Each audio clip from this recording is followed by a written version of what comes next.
Arts. What people talk about when they want to sound smart and well-educated. Now, I have already made a 100% accurate, widely renowned history of comic books, but in this video, I'm going to be going over the best piece from every art form. Painting, cinema, writing, music, dance, comic books, cooking, and video games, because we live in a society. Now, I know you're already rushing to the comments section to talk about how your specific art form that you like isn't on this list. Which is true, because I didn't feel like choosing the best of like 100 art forms, most of which are just different versions of these. Also, before we start, remember that this list is 100% accurate, and if you disagree with me, you are objectively wrong. Painting. Now, there are lots of drawings online, all of which are 100% legitimate, never stolen, and always credited.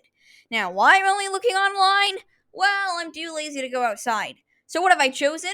Well, I have chosen this detailed drawing of Blazefire Dreamer. See, Blazefire Dreamer is an Undertale original character, a combination of words that can instantly make someone lose the will to live. But look at the sheer detail of this drawing. You can see how complex the textures are. The blood stains only increase the effect, and don't look like they were poorly drawn on MS Paint to make him look edgy. But to fully understand this masterpiece, you must understand his character. See, wait, never mind. Every time I see something related to Undertale, I think of using a barely working, slow, and inefficient editing software. So let's talk about the characteristics he has. He has a black soul. Why? Well, in the immortal words of terrible writing advice, I don't know, it's like revenge or something. His signature catchphrase is, "It's not a phase, Mom," and you can see that this is truly the peak of art. Picasso would be proud. Cinema, or movie theater as we call it here in America. Now, for this one, there were several candidates, but after much research, I have concluded that it has got to be the B movie. The B movie is simply amazing. It was released in 2016 and was widely considered to be the best movie of the year, and it's very easy to see why. The animation quality is simply unbelievable.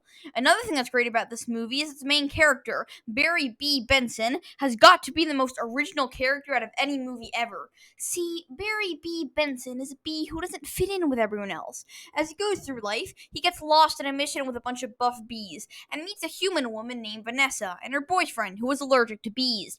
Now, Barry, being obviously the good guy, utilizes this bee allergy to his advantage in order to put him at risk of death so he can be with Vanessa. You know, like good guys do. It's a very structured and logical movie with memorable characters like the bee friend guy, what was he called again? I forgot. And who can forget Barry's iconic line, "You like jazz?" Which he actually didn't say to Vanessa, but whatever. Which shows deep symbolism about the themes of this movie, anyway, it's too complicated to explain. He then sues the honey industry for stealing from bees and wins. Like I said, it's very structured. And then they save the environment because bees are important or whatever. Overall, this has got to be the best movie ever. For writing, I have chosen Ab Urb Condita by Titus Livius. It's a thrilling tale, the pacing is perfect, the vague fancy language only makes it enjoyable and not at all impossible to understand. It's a fascinating tale about human suffering, specifically the suffering of the students who are forced to read it for Latin. It's also incredibly accurate and well-researched, being widely renowned for its reliable sources.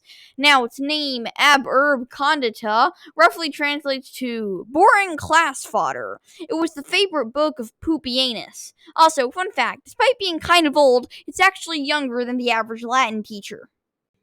Now, the best musical piece ever created is with no contest, I Play Pokemon Go Every Day. Everyone who's ever heard it will agree with me here. It's such a masterpiece that it single-handedly made Pokemon Go the most popular game of 2016. It surely can't be the other way, right? It's masterfully done. The voice at the perfect pitch, not too high-pitched at all, and the lyrics are incredibly deep and meaningful. I play Pokemon Go every day. It's a fascinating analogy of neo-Hegelian technotrophic nihilism, and when I wake up, I'm grabbing my phone is an interesting analogy of anthropomorphic dialect theory. I know big words. Comics. Now, I know what you're thinking.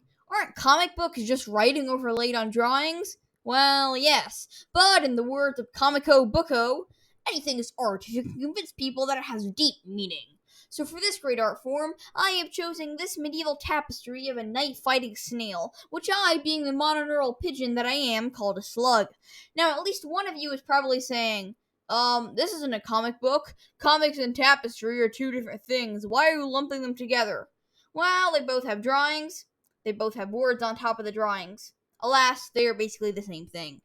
See, this proves that people from the Middle Ages had a sense of humor, unlike the people who study the Middle Ages. It's also amazingly drawn. It's not made with any of that hippie paper. This is made on parchment like real comic artist draw. It's so amazing that in the Middle Ages, knights battled with giant snails. Well, actually, it doesn't mean that knights fought snails. It represents cowardice and is a common motif in medieval art. Yeah, sure, you can believe that. That's way less interesting. Cooking. Now, the best food ever made is tricky because everyone has different foods they like. Fortunately, I'm always right and never get anything wrong, so I had to create the best food ever made to be le fiche au chocolat. You know it's fancy because it's in another language. Now, contrary to what the name says, this food is made by pouring chocolate on a fish. The chocolate then solidifies around the fish and you eat it.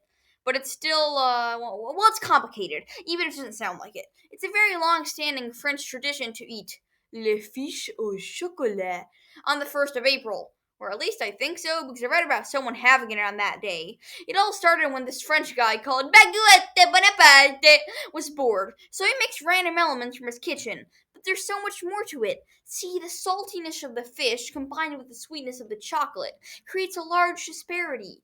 Le fiche au chocolat has a mixture of sweetness and saltiness, which is a complex metaphor about the meaning of life and stuff.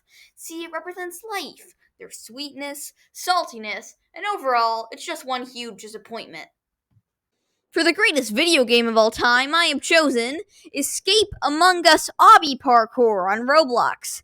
Oh wait, sorry, it's not a game, it's an experience, as Roblox calls them, which I totally agree with, by the way. I mean, what else would you call a cart ride into the Minion? Anyways, Escape Among Us Obby Parkour is an amazingly built game with an incredibly original idea and amazing character and setting design. It's so clear how much time and effort was put into the game, and all for no reward, since there are no microtransactions. It's got no bugs, the gameplay is so fresh and original, it never gets old, and it really makes you think about how we live in a society. Honestly, if you don't like it, it's kind of suspicious. Dance. Now, for this I have chosen the Purple Guy dance. This is a video on YouTube of William Purple Guy Springtrap Man behind the Slaughter Afton dancing. Personally, I think the best version is the 10-hour one, even if it's a bit short. See, the Purple Guy dance is so amazing, not only because of how ingenious and complex the movements are, I mean, that goes without saying. Have you seen what they can do with only 8 bits of computer storage nowadays? But also what it symbolizes about the FNAF lore. See, basically, Purple Guy opened this place called Circus Baby's Pizza World, but due to an accident, his daughter Elizabeth was killed by Baby, so the place shut down. Later in 1983, and that's why the Purple Guy dance is a clever metaphor for the bite of 87. And that is my definitive list on the best work of every art form. Please leave all of your criticisms in the garbage can.